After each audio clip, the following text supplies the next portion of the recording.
Dear students, dear friends, and dear brothers and sisters, once again I welcome to all of you in Dr. S. Chandra online classes for education. Dear students, in today's class we will discuss about the difference between assessment and evaluation. प्रिय विद्यार्थियों, आज की class में इस video के अंतर्गत हम सभी लोग आकलन एवं मूल्यांकन में डिफ्रेंशिएट करने का प्रयास करेंगे। हम लोग देखेंगे कि आकलन और मूल्यांकन में क्या क्या अंतर हैं। Everything I do so instinctive and so passionate. Every word I move so descriptive like an adjective. I got a vendetta against people who patented being negative when you should be getting after it. I got facts over tracks, this and that. Spitting slow, spitting fast. I could roast, I could gas. Think I'm okay at last, but I don't know if that can erase all the past and the pettiness. A reflection of the emptiness, hilarious. आज की class को start करते हैं। Difference between assessment and evaluation अर्थात आकलन एवं मूल्यांकन में अंतर। पहला डिफरेंस हम लोग देखते हैं, डिफरेंस अबाउट मीनिंग या अर्थ। जो आकलन और मूल्यांकन का अर्थ है उसमें क्या अंतर है। आकलन की बात करें, असेसमेंट की बात करें तो आकलन एक संरचनात्मक प्रक्रिया है जिसके द्वारा शिक्षक को यह ज्ञात होता है कि विद्यार्थी का उचित अधिगम हो रहा है अथवा नहीं। ध्यान दीजिए, आकलन या असेसमेंट क्या है, यह एक संरचनात्मक प्रक्रिया है। क्या है? एक फॉर्मेटिव प्रोसेस है, कंस्ट्रक्टिव प्रोसेस है, संरचनात्मक प्रक्रिया है और जिसके द्वारा जो टीचर होते हैं, शिक्षक होते हैं, वह जानने का प्रयास करते हैं या उनको यह जानकारी होती है कि विद्यार्थी जो अधिगम कर रहा है, जो सीख रहा है, जो पढ़ रहा है, क्या उसका अधिगम उचित हो रहा है कि नहीं, क्या वो सही से सीख पा रहा है कि नहीं, या फिर उसके अधिगम में कहाँ कहाँ पर क्या क्या बाधाएं आ रही हैं, क्या क्या समस्याएं आ रही हैं। जबकि इवैल्यूएशन की बात करें, मूल्यांकन की बात करें तो मूल्यांकन एक योगात्मक प्रक्रिया है जिसके अंतर्गत किसी पूर्व निर्मित शैक्षिक पाठ्यक्रम पूर्ण करने के पश्चात छात्रों की शैक्षिक उपलब्धि ज्ञात की जाती है। अर्थात जो इवैल्यूएशन है वो क्या है? इवैल्यूएशन एक समेटिव प्रोसेस है। ध्यान दीजिए, यह क्या है? असेसमेंट क्या है? एक फॉर्मेटिव प्रोसेस है, जबकि इवैल्यूएशन क्या है? एक समेटिव प्रोसेस है, एक योगात्मक प्रक्रिया है और जिसके अंतर्गत क्या होता है, जब विद्यार्थी का कोई कार्यक्रम, कोई कोर्स समाप्त हो जाता है तो उस कार्यक्रम या शैक्षिक पाठ्यक्रम के समाप्त होने पर, कोर्स के कंप्लीट होने के बाद जो मूल्यांकन होता है, वह मूल्यांकन या जो असेसमेंट होता है वह असेसमेंट क्या कहलाएगा? इवैल्यूएशन कहलाता है, मूल्यांकन कहलाता है। और इसके पश्चात यह निर्णय लिया जाता है कि छात्र अमुक पाठ्यक्रम में, अमुक कोर्स में पास हुआ या फेल हुआ या कौन सा डिवीजन उसको मिला। अर्थात किसी पूर्व निर्मित शैक्षिक पाठ्यक्रम के पूर्ण करने के पश्चात छात्रों की जो उपलब्धि होती है, जो एजुकेशनल अचीवमेंट होता है, शैक्षिक उपलब्धि होती है, उसको इवैल्यूएशन के अंतर्गत हम ज्ञात करते हैं। जबकि असेसमेंट में क्या करते हैं, हम एक फॉर्मेटिव प्रोसेस है, संरचनात्मक प्रक्रिया है, वहाँ पे हम सुधार की दृष्टिगत सुधार को या निदान को ध्यान में रख करके हम वहाँ पे विद्यार्थी का सतत जो है उसकी जांच करते रहते हैं, आकलन करते रहते हैं। Assessment is a formative process by which the teacher try to know whether the student is learning properly और नॉट। अर्थात जो विद्यार्थी है उसका अधिगम सही से हो पा रहा है कि नहीं, विद्यार्थी सही से ठीक से सीख पा रहा है कि नहीं, इसको जांच करने का, इसको पता लगाने का प्रयास हम आकलन में करते हैं। While in evaluation is a summative process under which the academic achievement of a student is ascertained after completing a pre-designed academic course or academic syllabus. Next difference is on the basis of objective और aim और उद्देश्य। जो उद्देश्य होते हैं उसके आधार पर हम डिफ्रेंशिएट करते हैं। जो असेसमेंट है, आकलन है, आकलन का उद्देश्य डायग्नोस्टिक होता है, इसका उद्देश्य निदानात्मक होता है। अर्थात विद्यार्थियों का निदान करना, डायग्नोसिस करना ही असेसमेंट का उद्देश्य होता है। हमें ये देखते हैं कि विद्यार्थी के अधिगम में, सीखने में कहाँ कहाँ पे प्रॉब्लम आ रही है, कहाँ कहाँ पे समस्या आ रही है, इसको फोकस करके असेसमेंट की क्रिया की जाती है। जबकि जो इवैल्यूएशन है, मूल्यांकन है, इसका उद्देश्य क्या होता है? निर्णय लेना होता है या इसका जो मूल्य का निर्धारण करना होता है कि कोई व्यक्ति उसमें उसका क्या है, उसकी वर्थ क्या है, या वो पास हुआ या फेल हुआ, या उसकी डिविजन्स कौन से आए।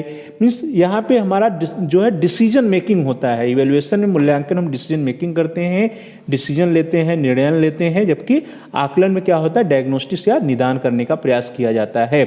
आकलन का उद्देश्य शिक्षण अधिगम कार्यक्रम में सुधार लाना है। शिक्षण अधिगम कार्यक्रम में सुधार करना, छात्रों व अध्यापकों को फीडबैक प्रदान करना एवं विद्यार्थियों की अधिगम संबंधी कठिनाइयों को ज्ञात करना। तो ध्यान दीजिए, जो असेसमेंट की प्रक्रिया है वो कंस्ट्रक्टिव है, हम लोगों ने पहले चर्चा किया। इसका उद्देश्य डायग्नोस्टिक होता है, निदानात्मक होता है। इसका उद्देश्य शिक्षण अधिगम कार्यक्रम में सुधार करना होता है, विद्यार्थियों और शिक्षकों दोनों को फीडबैक या पृष्ठपोषण देना होता है, और साथ ही साथ विद्यार्थियों के अधिगम में कहाँ पे समस्याएं आ रही, कठिनाइयाँ आ रही, उसको ज्ञात करने का प्रयास हम असेसमेंट में, आकलन में करते हैं। जबकि मूल्यांकन क्या है, इसका उद्देश्य मूल्य का निर्धारण करना या निर्णय करना होता है। इस मूल्यांकन का उद्देश्य निर्धारित पाठ्यक्रम की समाप्ति पर विद्यार्थियों को उपलब्धि को ग्रेड अथवा अंक के माध्यम से प्रदर्शित करना होता है, अर्थात विद्यार्थी का क्या एकेडमिक अचीवमेंट रहा किसी पाठ्यक्रम की समाप्ति पर, उसका निर्धारण करना मूल्यांकन होता है। जबकि असेसमेंट में क्या है, उसमें सुधार करने का हम प्रयास करते हैं असेसमेंट के द्वारा। नेक्स्ट जो है, अगला जो डिफरेंस है, that is on the basis of scope या क्षेत्र के आधार पर। तो स्कोप या क्षेत्र के आधार पर देखते हैं तो आकलन का जो स्कोप होता है वह अत्यंत सीमित है। स्कोप इज वेरी लिमिटेड, क्योंकि यह क्या है, यह प्रतिबालक का होता है, सतत होता है, क्लास में हम करते रहते हैं। इसका उद्देश्य बहुत व्यापक नहीं होता, बल्कि इसका उद्देश्य डायग्नोसिस करना होता है, निदान करना होता है, विद्यार्थियों को सीखने में कहाँ समस्याएं आती हैं उसकी जांच करना, उसका पता लगाना होता है। जबकि इवैल्यूएशन का जो क्षेत्र है, इट्स स्कोप इज वाइड और ब्रॉड। मूल्यांकन का क्षेत्र अत्यंत व्यापक होता है। मूल्यांकन के अंतर्गत छात्र के संपूर्ण व्यक्तित्व के संबंध में मूल्य का अंकन किया जाता है। तो छात्र का जो पूरा एकेडमिक अचीवमेंट होता है उसको हम निर्धारित करते हैं इवैल्यूएशन या मूल्यांकन के अंतर्गत। इसलिए मूल्यांकन का जो स्कोप है वो क्या है, बड़ा ही वाइड है, ब्रॉड है। नेक्स्ट है on the basis of orientation या केंद्रण के आधार पर देखा जाए तो आकलन जो होता है it is a process oriented. आकलन एक प्रक्रिया केंद्रित होती है, जबकि evaluation is a product oriented और रिजल्ट ओरिएंटेड। अर्थात जो शिक्षण अधिगम की प्रक्रिया होती है, शिक्षण अधिगम की प्रक्रिया में विद्यार्थी को सीखने में मदद करना जो है आकलन का उद्देश्य होता है, ये प्रोसेस ओरिएंटेड होता है। जबकि मूल्यांकन क्या है, इट इज रिजल्ट ओरिएंटेड या प्रोडक्ट ओरिएंटेड। अर्थात यहाँ पे हम रिजल्ट देखते हैं, कोई व्यक्ति या बालक जो है किसी अधिगम कार्यक्रम में पास होता है, फेल होता है या कौन सा ग्रेड प्राप्त करता है, इसका निर्धारण हम इवैल्यूएशन में करते हैं। इस तरह से देखा जाए तो आकलन का इट इज अ रिफ्लेक्टिव या प्रतिबिंबात्मक है। अर्थात जो विद्यार्थी सीख रहा है, विद्यार्थी की जो वस्तु स्थिति है उसको तुरंत दिखा देना ही क्या है, असेसमेंट है, आकलन है। मीन्स उसकी स्थिति से उसको अवगत कराना। जबकि इवैल्यूएशन क्या है, इवैल्यूएशन इज ए प्रिस्क्रिप्टिव या आदेशात्मक। अर्थात इवैल्यूएशन में सीधा सीधा निर्णय सुना दिया जाता है, आदेश दे दिया जाता है कि आप पास हुए या आप फेल हुए, आप क्वालिफाई हुए या आप नॉट क्वालिफाई हुए। इस तरह से असेसमेंट क्या है, it is a process oriented, is a reflective in nature, while the evaluation is a result और product oriented and it is prescriptive. Next है, अगला है प्रोसेस या प्रक्रिया के आधार पर देखते हैं तो आकलन एक निदानात्मक या नैदानिक उद्देश्यों के साथ सीखने के परिणामों के बारे में जानकारी एकत्र करने की प्रक्रिया है। That is assessment is the process of gathering information about learning outcomes with diagnostic purpose. अर्थात डायग्नोस्टिक पर्पज या नैदानिक उद्देश्यों के साथ विद्यार्थियों के संबंध में उसके जो सीखने में समस्या है, सीखने के परिणामों के बारे में जानकारी एकत्र करना है या इंफॉर्मेशन गैदरिंग करना जो है असेसमेंट कहलाता है। ध्यान दीजिए, आकलन क्या है, निदानात्मक या नैदानिक उद्देश्यों के साथ सीखने के परिणामों के बारे में जानकारी एकत्र करने की प्रक्रिया है। Assessment is the process of gathering information about learning outcomes with diagnostic purpose. जबकि इवैल्यूएशन की बात करते हैं तो मूल्यांकन किसी व्यक्ति की गुणवत्ता को उसके समकक्ष के संबंध में आंकने के लिए जानकारी एकत्र करने, विश्लेषण करने और व्याख्या करने की प्रक्रिया है। कि जैसा कि हमने पहले ही चर्चा किया कि मूल्यांकन क्या है, एक वाइड है। तो मूल्यांकन के अंतर्गत किसी व्यक्ति की गुणवत्ता या उसके अंदर जो गुण है उसकी वांछनीयता, उसकी डिजायरेबिलिटी को हम जो है निर्धारित करते हैं और उसके संबंध में हम जानकारी एकत्र करते हैं। जो भी जानकारी होती है उसका हम एनालिसिस करते हैं, उसका हम इंटरप्रिटेशन या व्याख्या करते हैं। So evaluation is the process of collecting, analyzing and interpreting informations for judging the quality of an individual in relation to his or her counterparts। इसी के आधार पर हम एक दूसरे का कंपैरिजन भी करते हैं, तुलना करते हैं, और तुलना हम इवैल्यूएशन के अंतर्गत ही करते हैं। नेक्स्ट है, अगला है on the basis of means या साधन के आधार पर देखा जाए तो आकलन के द्वारा उद्देश्य प्राप्ति के साधन प्रयोग किए जाते हैं। Through assessment the means of achieving the objectives are use जो ऑब्जेक्टिव्स होते हैं, एजुकेशनल ऑब्जेक्टिव्स होते हैं या उद्देश्य होते हैं, वो बड़े ही व्यापक होते हैं। उन उद्देश्यों की प्राप्ति में जो असेसमेंट होता है या आकलन होता है वो मदद करता है। दिन प्रतिदिन हम विद्यार्थियों का आकलन करते हैं और उसका उद्देश्य होता है कि जो अंतिम परिणाम हो या जो शिक्षा के उद्देश्य हैं, जैसे जो या फिर जो भी एजुकेशनल ऑब्जेक्टिव्स हैं, शैक्षणिक उद्देश्य हैं, उनकी हम प्राप्ति अच्छे से कर सकें और उसी को ध्यान में रख करके एज ए मीन्स हम असेसमेंट कंटिन्यूअस करते रहते हैं। जबकि इवैल्यूएशन क्या है, मूल्यांकन से ज्ञात होता है कि उद्देश्यों की पूर्ति किस सीमा तक हुई है। Evaluation shows the extent to which the objectives have been achieved. ध्यान दीजिए, इवैल्यूएशन में क्या होता है, ये साधन है, मीन्स है उन उद्देश्यों को प्राप्त करने का। जबकि मूल्यांकन क्या है, मूल्यांकन हम ये डिसाइड करते हैं कि जो उद्देश्य हमारे निर्धारित हैं एजुकेशनल ऑब्जेक्टिव्स, उसकी पूर्ति किस एक्सटेंट तक या किस सीमा तक हुई है। Evaluation shows the extent to which the objectives have been achieved. Next difference on the basis of prediction या भविष्यवाणी करने के आधार पर आकलन के द्वारा विद्यार्थियों के भविष्य के विषय में केवल और केवल अनुमान लगाया जा सकता है। Through assessment only an estimate is made about the future of the students. अर्थात आकलन के आधार पर हम उसका पूरा फ्यूचर प्रेडिक्शन नहीं कर सकते हैं, लेकिन सिर्फ और सिर्फ एक गेस कर सकते हैं, अनुमान लगा सकते हैं। Through assessment only an estimate is made about the future of the students. लेकिन जो मूल्यांकन होता है, मूल्यांकन के परिणामों के आधार पर विद्यार्थियों के भविष्य के बारे में पूर्ण सार्थकता के साथ भविष्यवाणी की जा सकती है। तो जो मूल्यांकन के जो परिणाम होते हैं उसके आधार पर हम किसी भी विद्यार्थी के भविष्य के बारे में हम भविष्यवाणी कर सकते हैं, प्रेडिक्शन कर सकते हैं मूल्यांकन के परिणामों के आधार पर। यहाँ पे जितनी उसकी सिग्निफिकेंस होती है, जितनी सार्थकता होती है, वो असेसमेंट में नहीं होती है। On the basis of the evaluation results the future of the students can be predicted with full significance. यहाँ पे देखिए सिग्निफिकेंस क्या कह रहा है, फुल सिग्निफिकेंस के साथ हम उसका फ्यूचर प्रेडिक्शन कर सकते हैं मूल्यांकन के बेसिस पर, लेकिन असेसमेंट के बेसिस पर हम नहीं कर सकते हैं। उसका सिर्फ एस्टिमेट कर सकते हैं, अनुमान लगा सकते हैं, गेस कर सकते हैं। Next, on the basis of data या प्रदत्तों के आधार पर आकलन के द्वारा प्रदत्तों का चयन एवं संग्रहण किया जाता है। The data is selected and collected through assessment. जो असेसमेंट की प्रक्रिया है या आकलन की प्रक्रिया है, इस आकलन की प्रक्रिया के अंतर्गत हम डेटा का कलेक्शन करते हैं। तो ध्यान दीजिए, प्रदत्तों का चयन एवं संग्रहण करने का काम हम असेसमेंट में करते हैं। The data is selected and collected through assessment. जबकि इवैल्यूएशन की बात करें तो मूल्यांकन के अंतर्गत अंक प्रदान किए गए प्रदत्तों के मूल्यों का निर्धारण किया जाता है।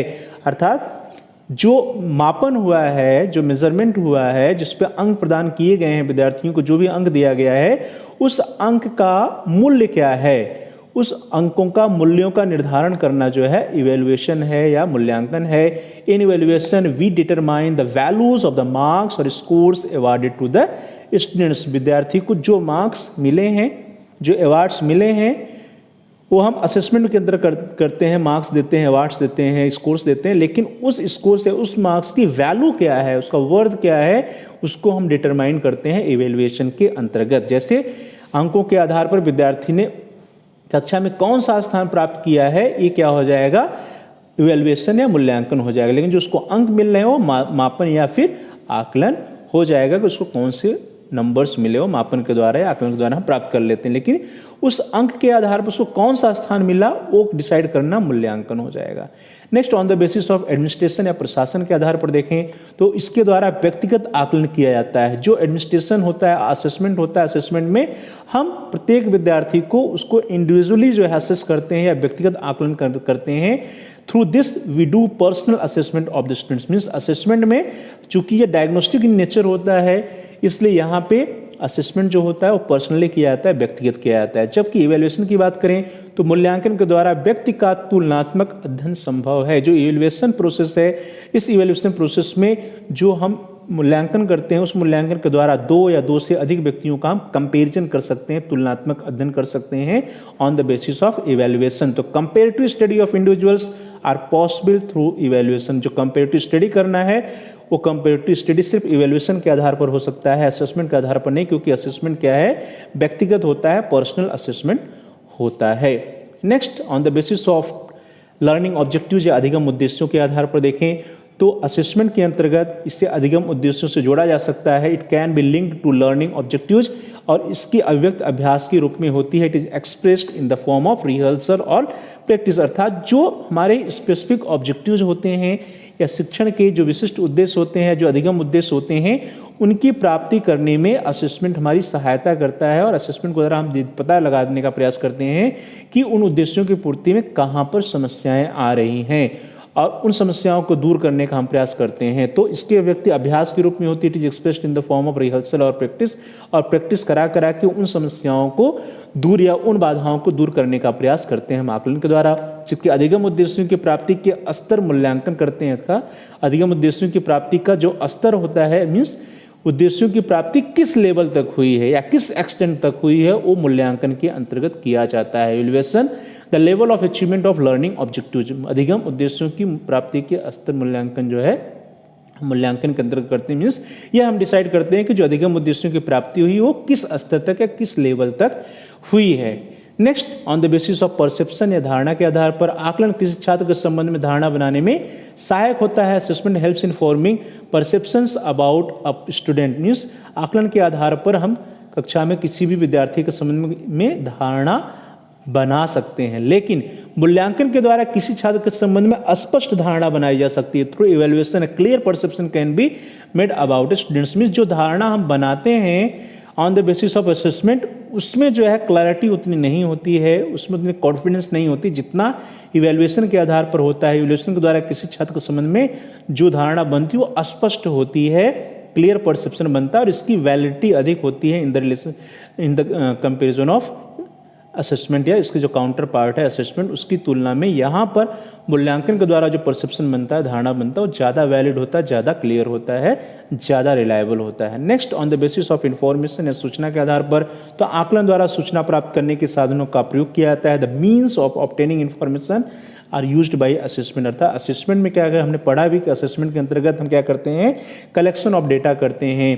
तो आकलन द्वारा जो सूचना प्राप्त करने के साधन है, उन साधनों का हम प्रयोग करते हैं। सूचना प्राप्त करने के साधन क्या होते हैं, हमारे टूल्स होते हैं। उन टूल्स के आधार पर हम डेटा का कलेक्शन करने का काम करते हैं। The means of obtaining information are used by assessment while in evaluation, मूल्यांकन क्रमबद्ध सूचनाओं का संग्रहण है जिसके द्वारा निर्णय लिए जाते हैं। Evaluation is the systematic collection of information through which decision are made. तो ध्यान दीजिए, डिसीजन लेने का काम या फिर निर्णयन करने का काम, जो आंकड़े या जो सूचनाएं हम संग्रहित करते हैं, उस सूचनाओं के आधार पर हम डिसीजन लेने या निर्णय लेने का काम इवैल्यूएशन में करते हैं। Evaluation is the systematic collection of information through which decisions are made, means systematic collection of data जो है, जो सिस्टमैटिक कलेक्शन ऑफ डेटा हम करते हैं इवैल्यूएशन के अंतर्गत करते हैं, और उसके आधार पर हम डिसीजन मेकिंग या निर्णय लेते हैं।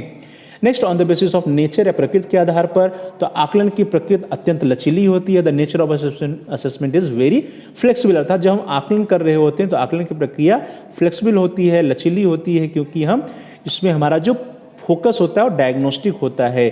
जबकि जो इवैल्यूएशन होता है, इवैल्यूएशन की प्रकृति लचीली न होकर के स्थिर होती है। The nature of the evaluation is fixed rather than flexible, fixed होता है क्योंकि यहाँ पे हम डिसीजन लेते हैं, निर्णय लेते हैं। आप पास हो, फेल हो, एलिजिबल है, नॉट एलिजिबल हो, आपको सिलेक्ट किया गया है, रिजेक्ट किया गया, सब मूल्यांकन के आधार पर होता है, इसलिए यह स्थिर होती है, न कि लचीली होती है। जबकि आकलन लचीली होती है क्योंकि यहाँ पे हम विद्यार्थी की कमियों को उजागर करते हैं और उजागर करके उसमें सुधार लाने का प्रयास करते हैं। तो इस तरह से जो आकलन है इसका नेचर डायग्नोस्टिक होता है, जबकि इवैल्यूएशन का नेचर जजमेंटल होता है, निर्णयात्मक होता है। आकलन में हम निदान पर फोकस करते हैं, जबकि मूल्यांकन में हम निर्णय सुनाते हैं, जजमेंट देते हैं।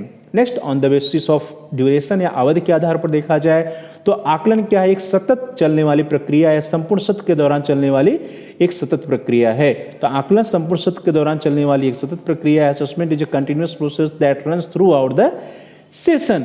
जबकि मूल्यांकन की बात करेंगे तो मूल्यांकन क्या होता है, थ्रू आउट द सेशन नहीं चलता है, सतत प्रक्रिया नहीं है, बल्कि मूल्यांकन क्या है, पाठ्यक्रम की समाप्ति पर किया जाता है। तो मूल्यांकन पाठ्यक्रम की समाप्ति पर होने वाली प्रक्रिया है। Evaluation is the process at the end of the session. तो एंड ऑफ द सेशन या कोर्स की समाप्ति पर मूल्यांकन होता है, जबकि जो असेसमेंट है कंटिन्यूअस चलता रहता है, संपूर्ण सत्र के दौरान चलता रहता है।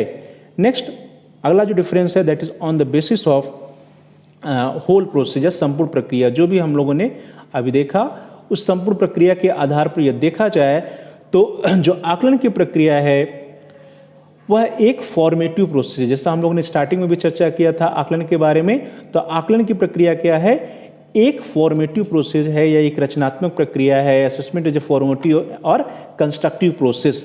जबकि मूल्यांकन की बात करें तो it is a summative process, या मूल्यांकन एक योगात्मक प्रक्रिया है, एक समेटिव प्रोसेस है। इसमें हम लास्ट में निर्णय लेने का काम करते हैं। और रोल की बात करें, भूमिका की बात करें, तो असेसमेंट की जो प्रक्रिया होती है इसमें विद्यार्थी और शिक्षक दोनों का रोल होता है, जबकि इवैल्यूएशन में सिर्फ और सिर्फ शिक्षक या टीचर्स के रोल होते हैं। तो ध्यान दीजिए, आकलन की जो प्रक्रिया है इसमें टीचर्स और स्टूडेंट्स दोनों इन्वॉल्व होते हैं, स्टूडेंट और टीचर दोनों इन्वॉल्व होते हैं, और दोनों का उद्देश्य क्या होता है, डायग्नोस्टिक, अर्थात जो अधिगम में सीखने में जो भी समस्याएं आ रही हैं, बाधाएं, उन बाधाओं को उजागर करना, उनको दूर करना। जबकि इवैल्यूएशन क्या है, इसमें सिर्फ और सिर्फ टीचर का, शिक्षक का, या फिर जो हमारा एग्जामिनर होता है उसका रोल होता है, और इसके आधार पर निर्णय लिए जाते हैं कि पास है, फेल है, सेलेक्ट है या रिजेक्ट है। तो डियर स्टूडेंट्स, इस तरह से हम लोगों ने आज की क्लास में इस वीडियो के अंतर्गत चर्चा किया कि what are the differences between assessment and evaluation. Assessment और इवैल्यूएशन के अंतर्गत क्या क्या अंतर हैं, क्या क्या डिफरेंसेज हैं, इसको हम लोगों ने जानने का प्रयास किया। तो thanks for watching, thanks to all of you. Please like, share and comment on the video. Dear students, आप इस वीडियो को लाइक कीजिए और इस वीडियो को अधिक से अधिक अपने फ्रेंड सर्किल में, दोस्तों के साथ, मित्रों के साथ शेयर कीजिए, जिससे कि वे भी इस वीडियो का लाभ उठा सकें, उनका भी अध्ययन कार्य सुचारू रूप से आगे बढ़ सके। और साथ ही साथ आप इस वीडियो में कमेंट्स भी कर सकते हैं। कमेंट्स द्वारा यदि आपका कोई बहुमूल्य सुझाव है या कोई प्रश्न है या कोई समस्या है तो आप हम तक पहुंचाइए। हम आपके प्रश्नों का उत्तर देने का प्रयास करेंगे, आपकी समस्याओं का समाधान करने का प्रयास करेंगे, और साथ साथ जो भी आपके बहुमूल्य सुझाव आएंगे उन सुझावों पर अनुपालन भी करने का प्रयास करेंगे। So please like, share and comment on the video. Also subscribe the channel. आप सभी लोगों में से जिन लोगों ने अभी तक चैनल को सब्सक्राइब नहीं किया है, कृपया आप चैनल को सब्सक्राइब कर लीजिए, जिससे कि आप अपने कोर्स से रिलेटेड सभी एजुकेशनल वीडियोज़ को आसानी से प्लेलिस्ट में जाकर के सर्च कर पाएँ, देख पाएँ, ढूंढ पाएँ। इसके लिए जरूरी है कि आप चैनल को सब्सक्राइब कीजिए, और साथ साथ जहाँ सब्सक्राइब लिखा है उसके बगल में एक बेल का आइकन है, घंटी का आकार है, उसको प्रेस कीजिए। उसको दबाने पर कुछ ऑप्शंस आते हैं, उन ऑप्शंस में से आप आल के ऑप्शन को सेलेक्ट कर लीजिए। इससे यह होगा कि आपके कोर्स से रिलेटेड जितने भी नए एजुकेशनल वीडियोज आएंगे उसकी नोटिफिकेशन, उसकी सूचना आपको समय से मिल जाएगी, और आपका कोई भी वीडियो मिस नहीं होगा। तो dear students, please like, share and comment on the video. Also subscribe the channel and press the bell icon all. आप सभी का बहुत बहुत धन्यवाद।